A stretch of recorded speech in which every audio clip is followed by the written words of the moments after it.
नेपालको पवित्र भूमिमा जमिनको करिब 100 फिट मुनि एउटा यस्तो रहस्यमय धाम लुकेको छ जहाँ पुग्ने बित्तिकै कानमा गुन्जिन्छ एक भयावह विशाल झरनाको गर्जन।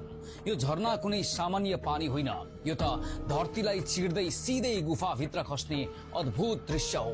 यो कथा धेरै पुरानो होइन, तर सयौं वर्षसम्म यो पवित्र गुफा संसारको आँखाबाट पूर्ण रूपमा लुकिएर रह्यो। भनिन्छ केही स्थानीय बासिन्दाले एक दिन जमिनमा बनेको अचम्मको प्वालमा ध्यान दिए। त्यो प्वालबाट लगातार गुन्जिरहेको थियो पानीको अस्वाभाविक गर्जन।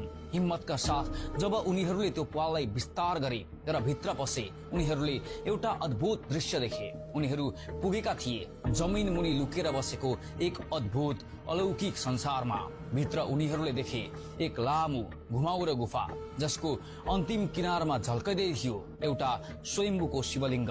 त्यो दिव्य दर्शनले उनीहरू स्तब्ध भए। त्यस क्षणदेखि यस गुफालाई नाम दिइयो गुप्तेश्वर महादेव, अर्थात् लुकेको भगवान शिव। र यो चमत्कारी स्थान अवस्थित छ नेपालकै सौन्दर्य शहर पोखरामा।